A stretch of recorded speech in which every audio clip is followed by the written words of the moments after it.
وہ تنہا کون ہے؟ اللہ اللہ، بادشاہ وہ کون ہے؟ الرحمن الرحیم۔ الرحمن الرحیم، الرحمن اور الرحیم کے معنی آتے ہیں نہایت ہی رحم کرنے والا۔ جیسے میں نے کل بتایا، الرحمن اس ذات کو کہتے ہیں جو ذات کی مہربانی اور اس کا رحم و کرم اتنا عام ہو کہ اس کے رحم و کرم سے کوئی چیز چھوٹی ہوئی نہ ہو۔ دنیا کی ہر چیز پر اس کا رحم اور کرم، اس کی مہربانی پھیلی ہوئی ہو۔ ایسی ذات تو اللہ ہی کی ہو سکتی ہے، دنیا کے اندر کوئی انسان ایسا نہیں ہو سکتا۔ ایک آدمی رحم کرنے والا ہو سکتا ہے، رحیم کہہ سکتے ہیں۔ آپ بھی رحم کر سکتے ہیں، میں بھی رحم کر سکتا ہوں۔ 10 آدمیوں کو کھلا سکتے ہیں، 10 آدمی کو پہنا سکتے ہیں۔ اللہ نے خوب مال دیا ہو تو پورے ہمارے شہر کرشن گری کے اندر جتنے فقیر غریب رہتے ہیں، ہو سکتا ہے ان کو بھی کھلا دیں، ان کو بھی پہنا دیں۔ لیکن جس کی مہربانی، جس کا کھلانا، جس کا دینا اتنا زیادہ پھیلا ہوا ہو کہ دنیا کی کوئی چیز اس سے بچی ہوئی نہ ہو، اس ذات کو الرحمن کہتے ہیں۔ اب وہی اللہ کی صفت بیان کر رہے ہیں کہ لوگوں، وہ اللہ کون ہے جس کے لیے تم تعریف کر رہے ہو؟ وہ الرحمن ہے، نہایت ہی رحم کرنے والا۔ الرحیم، بڑا ہی مہربان ہے، بڑا ہی مہربان ہے، رحم و کرم کرنے والا ہے۔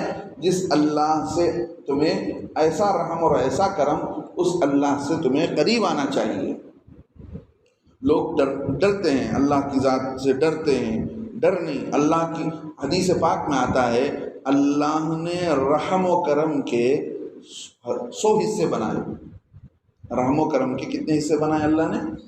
100 حصے۔ اس ایک حصے کو اللہ نے زمین پر اتارا ہے۔ اللہ کے نبی فرماتے ہیں اس ایک حصے کا ہی اثر ہے۔ تم دیکھتے ہو دنیا کے اندر انسان سے محبت کرتا ہے، ماں باپ بچے سے محبت کرتے ہیں، جانور آپس میں ایک دوسرے سے پیار کرتے ہیں، صرف اس ایک رحم کا حصہ ہے جو اللہ نے انسانوں کے بیچ میں اتارا ہے۔ اور وہ رحم و کرم کا بقیہ 99% 90 حصہ کل قیامت کے دن اللہ رب العزت عمل کے تولے جانے کے عوض رکھ دیے ہیں انسانوں کو بخشش کرنے کے لیے، انسانوں کو معاف کرنے کے لیے۔ اللہ کی ذات بڑی غصے کی ہے، بڑی زبردست طاقت ہے۔ اللہ عذاب بھی دینا جانتے ہیں، سب کچھ جانتے ہیں، لیکن اللہ کے غصے پر اللہ کا رحم و کرم غالب آ چکا ہے۔ اللہ نے اس 99% حصے کو کل قیامت کے دن کے لیے اٹھا کر رکھے ہیں۔ لوگوں پر رحم و کرم کیا جائے گا، لوگوں کو معاف کیا جائے گا، بخشش کیا جائے گا۔ مالک یوم الدین، الدین کے معنی آتے ہیں بدلے کے، جزا کے۔ یوم الدین کے معنی آتے ہیں بدلے کا دن، جزا کا دن۔ وہ کون سا دن ہے؟ دنیا کے اندر آدمی کوئی برا عمل کرتا ہے تو کوئی نہ کوئی مصیبت آتی ہے۔ لوگ سمجھتے ہیں کہ پہلے کیا تو یہاں پر اسے اچھا کیا تو اچھا ملے گا، برا کیا تو برا ملے گا، دوسرے کے لیے گڑھا کھودا انہیں خود گر گیا۔ ہم لوگ کہتے ہیں یہ بدلے کی دنیا ہے ہی نہیں۔ چاہے آپ جو بھی اچھا کرو برا کرو، ہاں اس کا اثر دکھائی دے گا۔ اچھائی کا اثر آپ کی زندگی میں دکھائی دے گا، برائی کا اثر دکھائی دے گا، دنیا میں اللہ دکھائیں گے، لیکن بدلہ وہی ہے اصل میں۔ اللہ فرماتے ہیں وَلَنُذِيقَنَّهُم مِّنَ الْعَذَابِ الْأَدْنَىٰ، ہم چھوٹے سے عذاب کا مزہ چکاتے ہیں، دون العذاب الاکبر، بڑے عذاب سے بچانے کے لیے۔ بڑے تکلیف دینے سے ہم بچا لیتے ہیں، بڑے عذاب سے ہم بچانے کے لیے کیا کرتے ہیں؟ دنیا کے اندر چھوٹی چھوٹی تکلیفیں، چھوٹا عذاب ہم ڈالتے رہتے ہیں تاکہ لعلہم یرجعون، آدمی گھبرا کر اللہ کی طرف لوٹ کر آ جائے۔ اللہ نے فرعون کو 9 مرتبہ چانس دیا تھا، 9 مرتبہ اللہ نے معاف کیا، چانس پر چانس دیتے گئے، لیکن 10ویں مرتبہ جب آدمی ضد، اللہ نے پکڑ لی۔ معلوم کیا ہوا؟ اللہ رب العزت ہماری بدلی ہوئی، ہماری بگڑی ہوئی زندگی پر چانس دیتے ہیں تو اس کا یہ مطلب نہیں کہ زندگی میں ہر مرتبہ آپ کو ٹرننگ پوائنٹ ملتا ہی رہے گا، یو ٹرن آپ کو بار بار ملے گا نہیں۔ اللہ موقع دیتے رہتے ہیں، ایونٹس آتے ہیں، موقع آتے ہیں، لیکن اس کا یہ مطلب نہیں کہ بار بار ملے گا۔ اللہ موقع دیتے ہیں، اس موقع کی آدمی غنیمت جان لیتا ہے، اس کو ٹرننگ پوائنٹ کو یوز کر لیتا ہے، اللہ زندگی بدل دیتے ہیں، نہیں تو پھر آدمی دنیا کے اندر ہی دیکھ لیتا ہے اللہ رب العزت ناقدروں کو کیا حال کرتے ہیں۔ تو معلوم یہ ہوا یوم الدین، اصل بدلے کا دن وہاں ہے۔ اللہ ایک جگہ فرماتے ہیں اگر اللہ کا یہ فیصلہ نہ ہوتا کہ کل قیامت کے دن بدلہ دینا ہے، ورنہ اگر اللہ یہیں پر پکڑ کرتا لقضی بینہم، کوئی بچتے نہیں، سب کا کام اللہ تمام کر دیتے۔ حقیقت میں اللہ فرماتے تمہارے رب کا یہ فیصلہ ہو چکا ہے کہ لوگوں پر بدلہ نہیں لینا ہے، اس لیے کہ اچھا کا بدلہ ہو، برا کا بدلہ۔ آپ دیکھ لیں ایک انسان مسجد میں مسلمان پیدا ہوا، 70 سال مان لیجیے 70 سال کی زندگی ملی، 70 سال میں اس نے اچھی نمازیں بھی پڑھی، روزے بھی رکھے، نیک اعمال کیے، حج کیا، روزہ زکوٰۃ سب کیا، اس کا بدلہ اس ختم فنا ہونے والی دنیا میں اللہ کیا دیں گے؟ اس کے لیے تو اللہ نے جنت بنا رکھے، وہاں ملے گا۔ اور یہ وہ آدمی جو پیدائش سے لے کر موت تک کفر ہی کفر کرتا رہا، ہر وقت اللہ کی نافرمانی، اللہ کو سب سے ناپسندیدہ کام شرک ہے، اللہ کو سب سے ناپسندیدہ کام کفر ہے، پوری زندگی کفر کرتا رہا۔ اب مان لو کہ ایکسیڈنٹ میں مر گیا تو بدلہ ہو گیا، بم پھٹنے سے وہ انسان بھی پھٹ کر مر گیا، یا کوئی بھی حادثہ آ گیا ایکسیڈنٹ میں وہ مر گیا تو اس کا بدلہ ہو جائے گا۔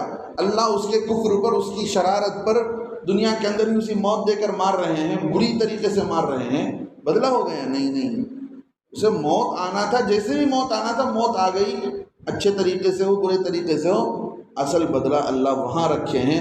اللہ فرماتے ہیں بدلے کا دن وہاں ہے، بدلے کا دن وہاں ہے، ہم نے بدلے کے دن کو وہاں اٹھا کر کے رکھا ہے، اسی لیے ہم جو ہے اللہ فرماتے ہیں الیوم تجزا کل نفس بما کسبت، کل قیامت کے دن اعلان ہوگا اللہ کی طرف سے ہر انسان کو آج اس اپنے کیے کا بدلہ دیا جائے گا۔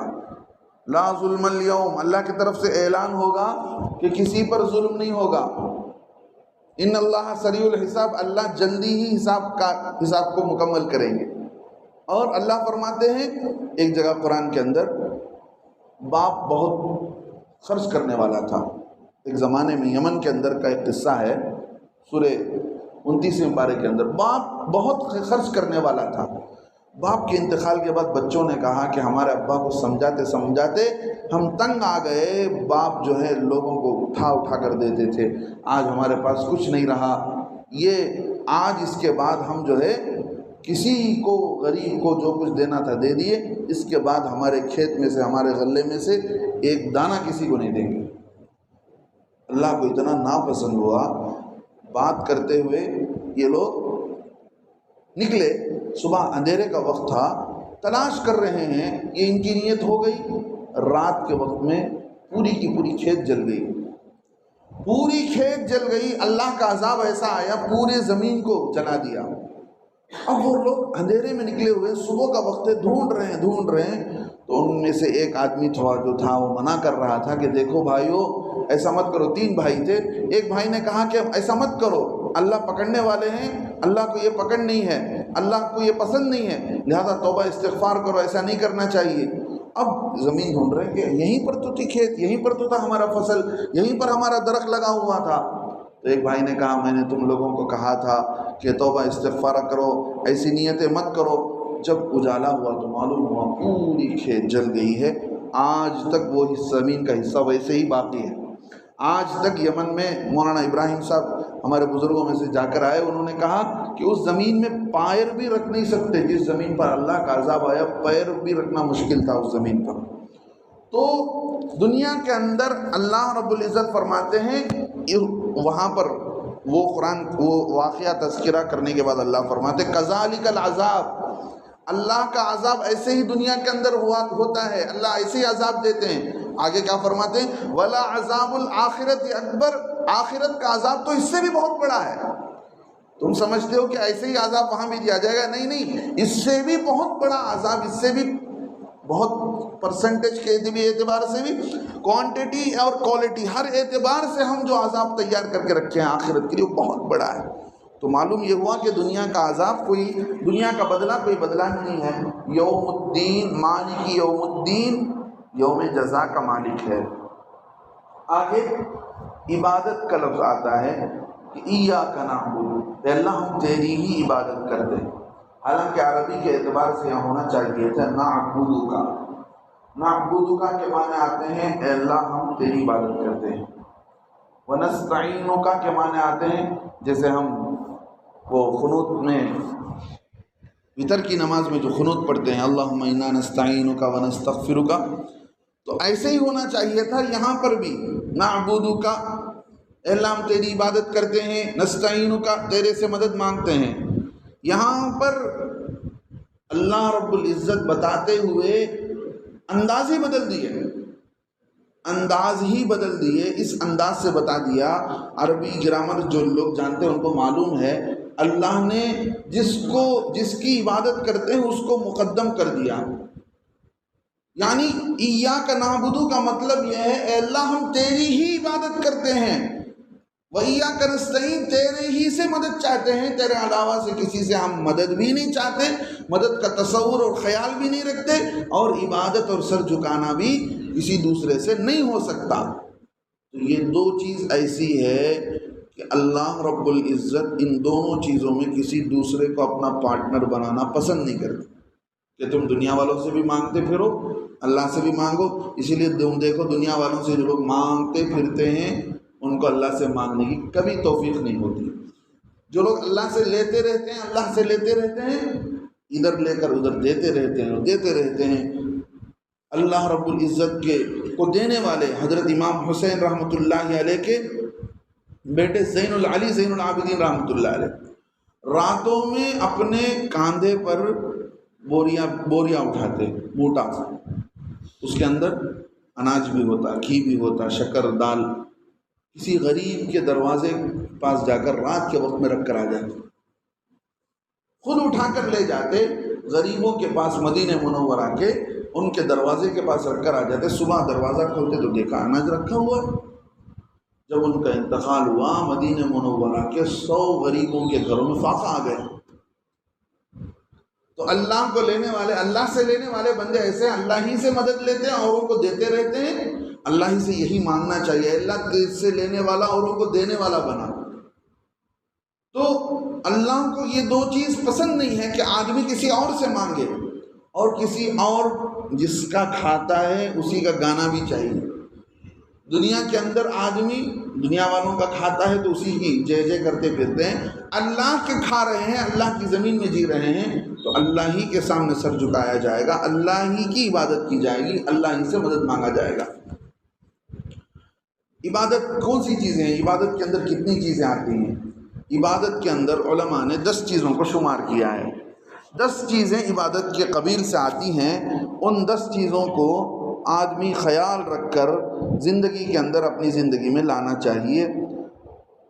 امام غزالی رحمۃ اللہ علیہ، جن کا میں نے ابھی نام لیا، بڑے علامہ گزرے ہیں، انہوں نے اپنی کتاب 40 کے اندر 10 قسم کی چیزیں لکھی ہیں کہ یہ 10 چیزیں عبادات میں شامل ہیں. یعنی عبادات کا یہ 10 حصہ، یعنی عبادات کی یہ 10 چیزیں انسان ایمان والے کی زندگی میں ہونی چاہیے. نماز ہے، نماز تو عبادات، ایمان لانے کے بعد نماز کا بہت بڑا دخل ہے. نماز ہے، روزہ ہے، زکوٰۃ ہے، حج ہے، قرآن کی تلاوت ہے، تلاوت قرآن. نمبر 6 ذکر ہے، روزہ، نماز، روزہ، زکوٰۃ، حج، قرآن کی تلاوت. نمبر 6 ذکر، اللہ کو یاد کرنا. اور حلال روزی کمانا. 7واں نمبر حلال روزی کمانا. آدمی کے لیے حلال روزی کمانا فرض ہے. حلال روزی کمانا، نبیوں کو کہا گیا کہ اے رسولوں کی جماعت حلال روزی کھایا کرو، اس لیے کہ آدمی کو حلال کھانے سے عبادت کی توفیق ملتی ہے. حرام حلال کا کوئی، حدیث پاک میں ایک زمانہ آئے گا لوگ اس کا خیال ہی نہیں کریں گے. آج یہی ہو رہا ہے، خیال ہی نہیں کرتے. کوئی بھی بلا لیا چلے گئے اس کے دعوت میں، کسی کے بھی دعوت میں چلے گئے، کسی کے بھی بلانے پر چلے گئے اس کا دل رکھنے کے لیے. اللہ کا دل رکھنا چاہیے، سب سے پہلے اللہ کو سامنے رکھنا چاہیے، اللہ ناراض ہوں گے کہ نہیں، خوش ہوں گے۔ 8ویں چیز پڑوسیوں اور ساتھیوں کا حق ادا کرنا۔ 8 چیز پڑوسیوں اور ساتھیوں کا حق ادا کرنا۔ اور 9ویں چیز لوگوں کو بھلی بات کا حکم کرنا، برائیوں سے روکنا۔ لوگ معمولی کام سمجھتے ہیں، کسی کو اچھی بات حکم کرنا، لوگوں کو اچھی بات کی تبلیغ کرنا لوگ معمولی کام سمجھتے ہیں، حالانکہ عبادات میں اسے شمار کیا گیا ہے کہ عبادات کے 10 طریقوں میں سے 2 طریقے ہیں کہ لوگوں کو اچھی بات کی بھلائی کا حکم کرنا، برائیوں سے روکنا۔ میرے دوستو بزرگوں، یہ عبادات کا حصہ قرار دیا گیا، اسی لیے آدمی غور و فکر کرنا چاہیے کہ اللہ ہی کی عبادت کرے۔ حدیث پاک میں آیا، شرک جو آتا ہے، شرک یعنی اللہ کے ساتھ کسی دوسرے کو پارٹنر بنانا عبادت کے اندر، اتنا باریک ہوتا ہے کہ وہ نظر بھی نہیں آتا، جیسے چکنے پتھر پر چونٹی نظر نہیں آتی، اس سے بھی زیادہ باریک ہوتا ہے شرک۔ اب اندازہ کریں، اللہ کے نبی صلی اللہ علیہ وسلم فتح مکہ کے بعد جب کعبۃ اللہ میں داخل ہوئے تو حضرت ابراہیم علیہ السلام کی مورتی دیکھے۔ حضرت ابراہیم علیہ السلام مورتی توڑنے والے تھے، مورتی توڑنے کی وجہ سے گاؤں والوں نے ان کو بھگا دیا تھا، گاؤں سے نکلنے پر مجبور کر دیا تھا۔ اللہ کے نبی علیہ السلام حیران سے دیکھتے رہ گئے، جس نبی کو مورتی اور بتوں کے توڑنے کی وجہ سے گاؤں والوں نے نکالا تھا، کم بختوں نے انہی کا پتلا بنا دیا۔ شرک جو ہوتا ہے دھیرے دھیرے سے ہوتا ہے، ذرا ذرا سے داخل ہو جاتا ہے۔ اللہ اور اس کے رسول نے جس کی جو عظمت، جو احترام سکھایا ہے وہ وہی کرنا چاہیے۔ دنیا کے اندر آدمی کوئی بھی دیندار ہو، کوئی بھی اللہ والا ہو، اس کا احترام، اس کی بات ماننے کا ایک اندازہ ہے۔ یہ نہیں کہ آنکھ بند کر کے کسی کے بھی آدمی پیچھے چل جائے، کسی کی بھی بات مان لے، کسی کو بھی اپنا بڑا بنا لے، نہیں، اللہ اور اس کے رسول کے بتائے ہوئے طریقے کے مطابق آدمی پرکھ کر کرنا چاہیے۔ یہ عبادت کا حصہ ہے۔ عبادت اور اللہ سے مدد مانگنا، اللہ کے علاوہ کسی دوسرے کے ساتھ مدد نہیں مانگا جا سکتا، حتیٰ کہ عبادت نبی کی بھی نہیں کر سکتے۔ ایک بات بتا کر اپنی بات کو ختم کرتا ہوں۔ اللہ کے نبی علیہ السلام کا انتقال ہو گیا تو عجیب بے چینی کا ماحول، کسی کو سمجھ میں نہیں آ رہا تھا کیا کریں، کسی کو سمجھ میں نہیں آ رہا تھا۔ حضرت عمر رضی اللہ عنہ اتنا جذبے میں آ گئے تھے، حضرت عمر رضی اللہ عنہ نے بول دیا تھا کہ دیکھو کوئی آ کر مجھے بولے گا کہ اللہ کے نبی علیہ السلام انتقال کر چکے ہیں، میں اس کو ختم کر دوں۔ حضرت ابو بکر رضی اللہ عنہ آئے، حضرت ابو بکر رضی اللہ عنہ نے عجیب تقریر کہی، فرمایا لوگوں دیکھو، من کان یعبد محمد صلی اللہ علیہ وسلم، جو نبی کی عبادت کر رہا تھا، عبادت کس کی ہوتی ہے؟ بولو بھائی، اللہ کی ہوتی ہے نا۔ حضرت ابو بکر فرماتے ہیں من کان یعبد محمد صلی اللہ علیہ وسلم، جو دنیا کے اندر اللہ کو چھوڑ کر نبی محمد صلی اللہ علیہ وسلم کی عبادت کر رہا تھا، سن لے، فإن محمد صلی اللہ علیہ وسلم قد مات، کہ نبی علیہ السلام کا انتقال ہو چکا ہے۔ ومن کان یعبد اللہ، جو اللہ کی عبادت کر رہا تھا، اسے معلوم ہونا چاہیے فإن اللہ حی لا یموت، اللہ ہمیشہ کے لیے زندہ ہے، کبھی اسے موت نہیں آتی ہے۔ لہذا اللہ کے نبی صلی اللہ علیہ وسلم بھی وما محمد الا رسول، محمد صلی اللہ علیہ وسلم بھی ایک رسول ہیں، قد خلت من قبلہ الرسل، جیسے اس سے پہلے نبی آ کر چلے گئے ایسے ہی یہ بھی آئے اور چلے گئے۔ تو عبادت محمد صلی اللہ علیہ وسلم کی بھی نہیں کر سکتے، نبی سے بھی مدد نہیں چاہ سکتے۔ تو یہ 2 معاملہ ایسا ہے، یہاں سے ایمان خراب ہوتا ہے، لوگوں کو سمجھانے سے بات سمجھ میں نہیں آتی ہے۔ اللہ سے دعا بھی کرنا چاہیے، بار بار لوگوں کو بتاتے رہنا چاہیے، سمجھاتے رہنا چاہیے کہ عبادت ہو، مدد مانگنا ہو، اللہ ہی سے مدد مانگی جائے گی، اللہ ہی سے سب کچھ کیا جائے گا۔ اللہ رب العزت ہمیں عمل کی توفیق نصیب فرمائے۔ یہ 4 آیتیں ہوئی، اگلی 3 آیتیں ہدایت کے معنی کیا ہیں، صراط مستقیم کسے کہتے ہیں، کن لوگوں پر اللہ نے انعام برسایا، کن لوگوں پر اللہ نے اپنا غصہ اتارا، انشاءاللہ زندگی باقی رہی تو اگلے ہفتے آپ حضرات کے سامنے بیان ہوگا۔ اللہ عمل کی توفیق نصیب